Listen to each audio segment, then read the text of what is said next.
Hi guys, it's Emily from Novell Novels and welcome to today's video.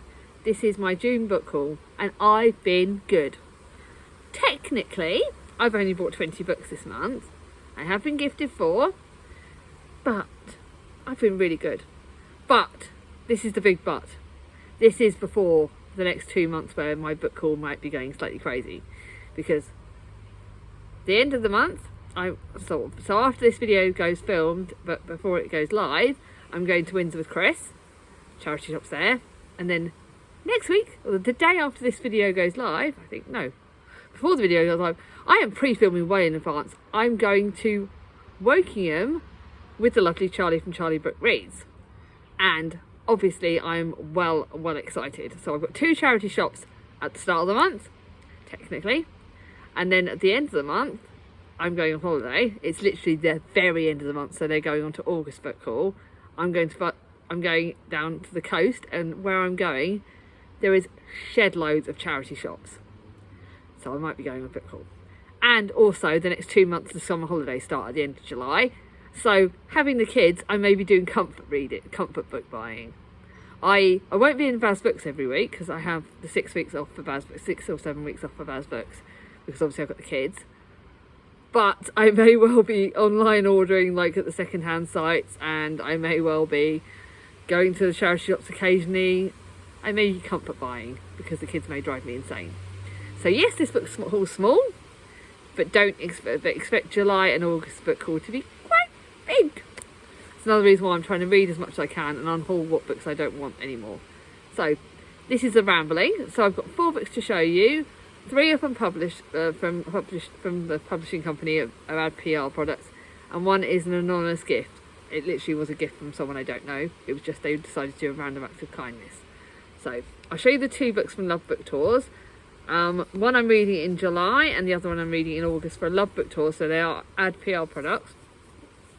The first one is Miracle Number 4 by Paul Mariner. I picked this one because it's historical fiction. It's set in 1976, which was the year my parents married. With the dreams of a career in rock, a crush on the prettiest girl in town, mother in remission from cancer, Mike's future looks bright. Music brings excitement and a chance to shine, but life on stage is complicated. Together with family, friends and bandmates, Mike finds joy, sadness and loss. And this does look really good. I'm trying to be a bit more picky with the books I choose from Love Book Tours because I can kind of go a bit mad and offer to do loads of reviews. This next one is the one I'm going to be reading in August, and it's this one looks very sentimental. It's called Dear Lottie by Mel Higgins, and this is 3 decades, 2 hearts, 1 wish to be together. Lottie used to be a dreamer, but she never did see herself as a housewife to a controlling husband. When Lottie's nana unexpectedly passes away in the late 50s, her dreams died alongside with her. Blinded by grief, her actions changed the course of her life and that of Henry Hollister, her first love. So this looks again historical fiction. Charlie's name is actually Charlotte, so sometimes people shorten it to Lottie. So that's another reason why I chose this. I really am looking forward to this, but it does look like one that could potentially kill me. So those are 2 books like that.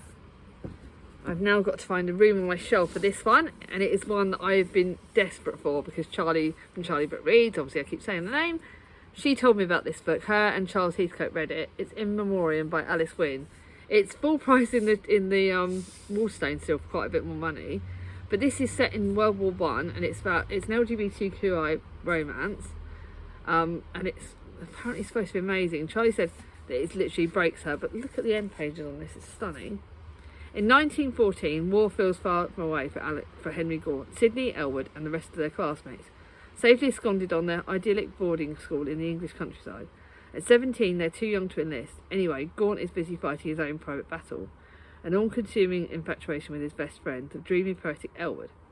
Not having a clue that Elwood is in love with him, and always has been.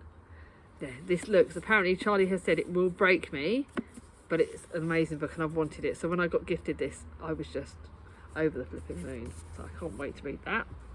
This one, I don't think that'll be that long on my shelves. And then a book that I'm currently reading, you would have already seen the review for this on Instagram, Goodreads, and obviously on social media and on my channel for my wrap up.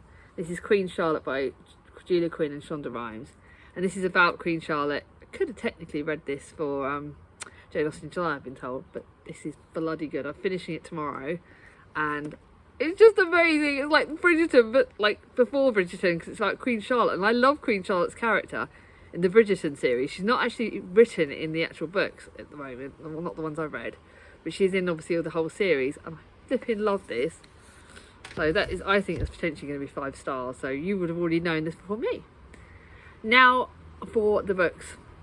And I am going to show you them all. I've got, how many contemporaries? I've got 1, 2, 3, 4, 5, 6, 8 contemporaries. 3 non-fiction. 1 classic. 1, 2, 3, 4, 5, 6 historical fiction. 1 YA historical fiction, and a surprise one that you'll be seeing, that actually you would have already seen on another video, but a kind of YA like dystopic kind of book, but you'll know more about that. So I always tell you which ones are the full price books and which ones are the charity shop.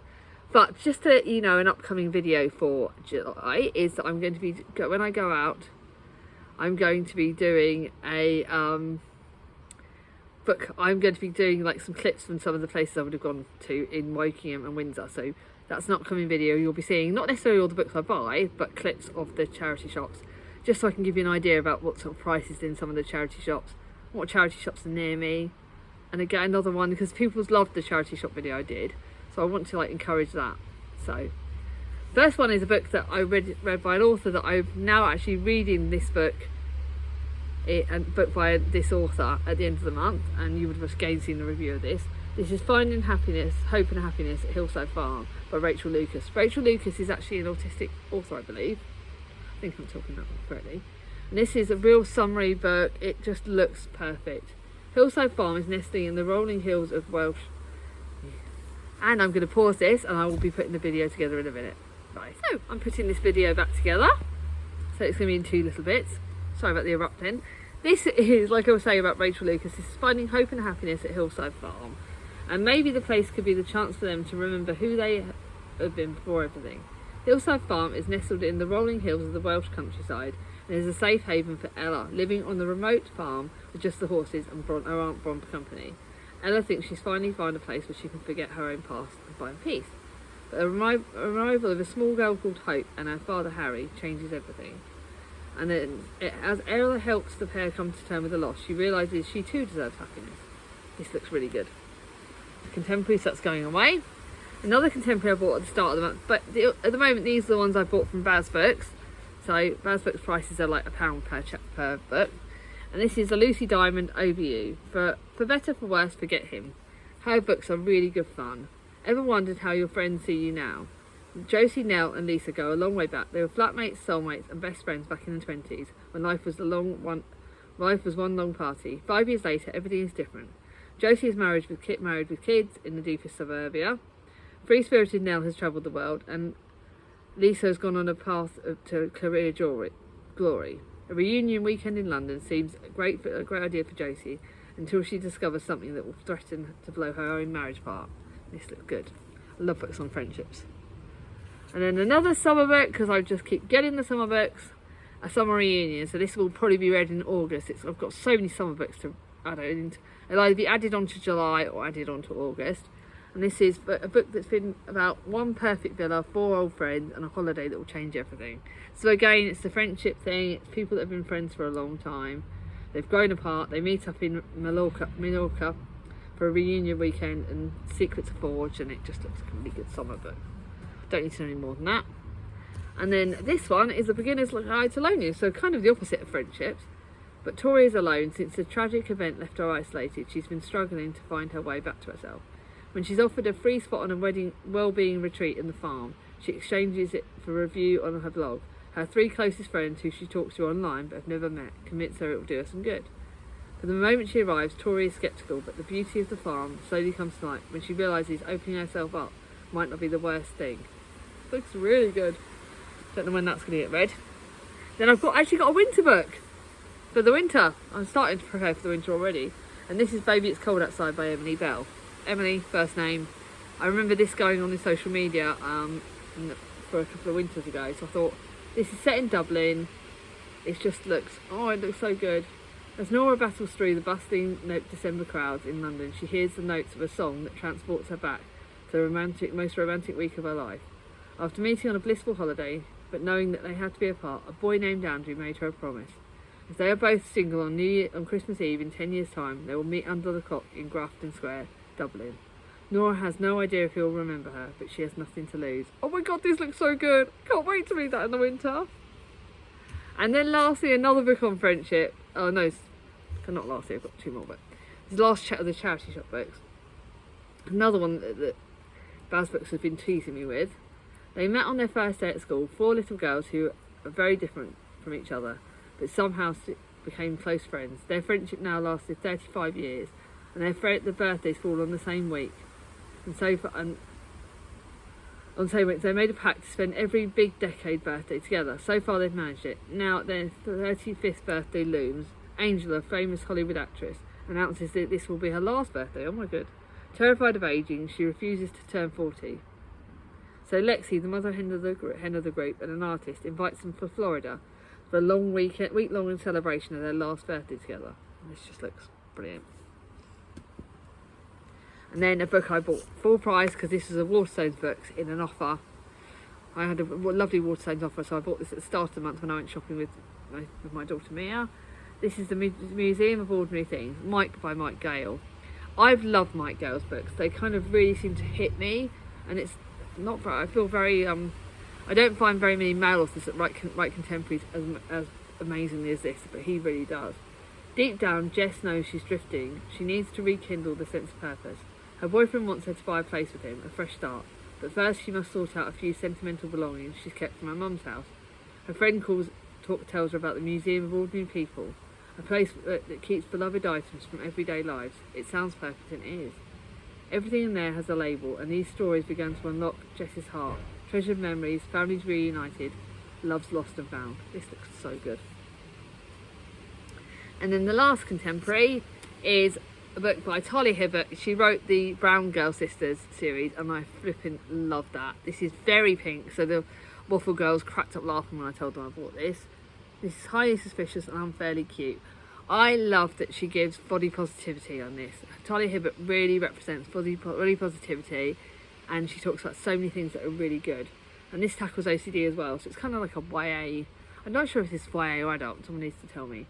Bradley Graham is pretty much perfect. He's a star football player, manages his OCD well enough, and comes top of his classes, except for the ones he shares with Celine Bandura.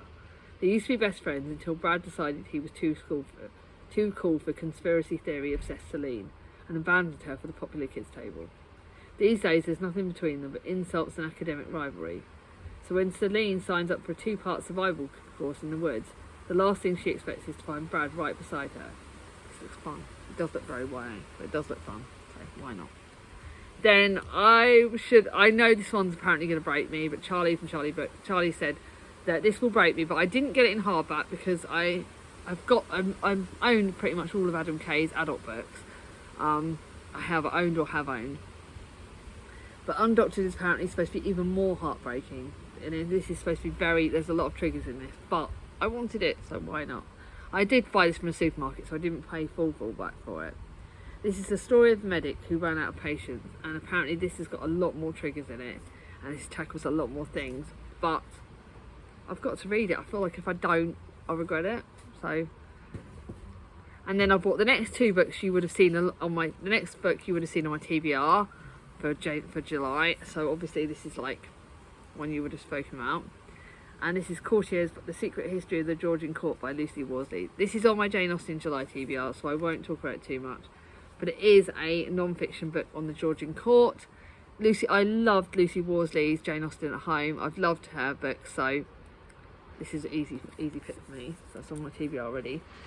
Then Charlie has done, obviously when you go to Charlie's channel, she's just doing a project on the menopause and the perimenopause for women. So I saw this book in my charity shop near me for 20p, and I got it because purely and simply I just thought it was absolutely perfect. I thought it was good. And this is about the confessions of a menopausal woman. I am definitely going through the perimenopause, but unfortunately for me, because I've had 2 GBTs, I can't have HRT. So I'm hoping this portrays it correctly and gives me an idea and gives me some support. And I'm certainly looking for more books on this, and I'm listening to Charlie's videos and letting Charlie guide me on which books to buy about the menopause. So definitely check out, if you're at that age where it's happening, please check out Charlie's video on the menopause and the perimenopause and the resources she's finding, because I think it will really help you. I think it's just really helpful, so yeah, definitely. Then my only classic that I bought for the month, I bought this on ABE Books, and I bought Courtiers on ABE Books.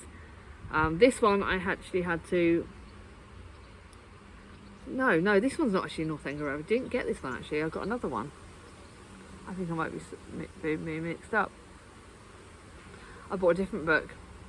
I bought Evelina. I've just realised I'm one book short. Didn't buy Northanger Abbey, I bought Evelina. So, I've shown you the wrong book.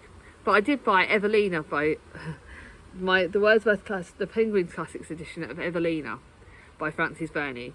And I can't believe I put that there on the shelves and not that. But Evelina, I got it and it was a bad quality book, so they refunded me. So the lovely Waffle Girls tell me it's Evelina by Frances Burney. It's on my Jane Austen July TBR, so I will link my Jane Austen July TBR down below, and I would have spoken a bit more then. Why have I picked the wrong book? Talk about the perimenopause. My brain is ditzy. I forgot that I picked the wrong book. Anyway, doesn't matter. Evelina by Frances Burney. It's on it. So there you go. So now for my historical fiction book. The first one is the one I picked because it's shortlisted for the Women's Prize. Didn't win, but it's by Priscilla Morris. Charlie liked it. I don't know if she loved it. It has had again mixed reviews. It's early historical fiction. So it's set in Sarajevo, the spring of 1992.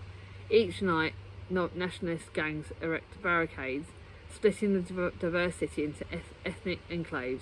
Each morning, the residents, whether Muslim, Croat or Serb, pass the makeshift barriers aside. When violence finally spills over, Zora, an artist and a teacher, sends her family away to safety in England while she remains.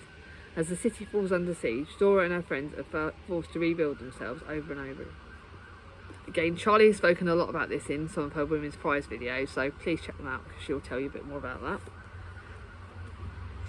And then a book I did buy full price at Waterstones. I don't care, I've waited for this. This is getting read probably August, I would have thought. It's Mrs. Porter's Calling by AJ Pearce. I don't care how much I paid for this. Chris was pretty peed at me because I did pay a lot for it. Look at the end pages. I'm going to be so careful holding it because the spine looks so tight, but it's got an... Oh my god, it's just gorgeous. It's the third book in the Dear Mrs. Bird series, and I can't flip and wait. I cannot wait to read this. And it's about Emmy Lake, and it's the third book. I really can't tell you more than that because it is the third book in the series, but I can't wait. I don't know whether to read it in August or September, but I just can't wait for that. Got to put that away. That was my full price book. I pre-ordered that actually, and that's something I never do. And then I got this from Vaz Books as well, and this was the first of the Tudors by Joanna Hickson. I've read quite a few of her books, and I definitely think the Tudor era is an era of time that I'm really interested in, as you well know.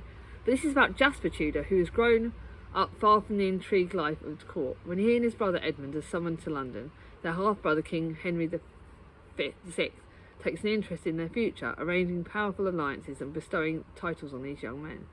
But as the court is volatile and a dangerous place, with fragile king enthralling and a dominating queen and self-serving courtiers, Jasper needs his courage and favour the heiress Margaret Beaufort if he is to survive. This looks really good. It's about the War of the Roses wreaks havoc on the realm, so I can't wait to read this. For £1, it's like looking amazing, so well excited.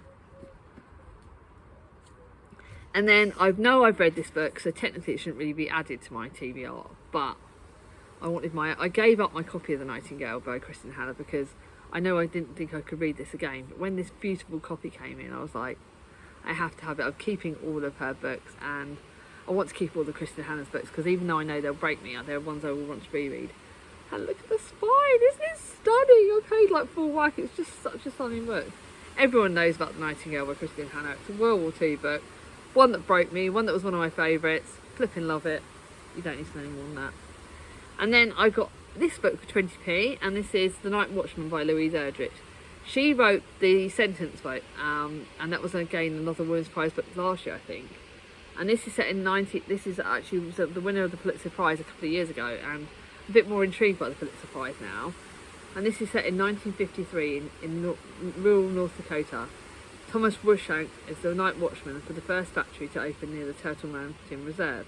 He is also a prominent Chippewa council member and deeply troubled by the US government's proposed new emancipation bill. Far from offering the Chippewa more freedom, it's a betrayal threatening the Native Americans to land and their true identity.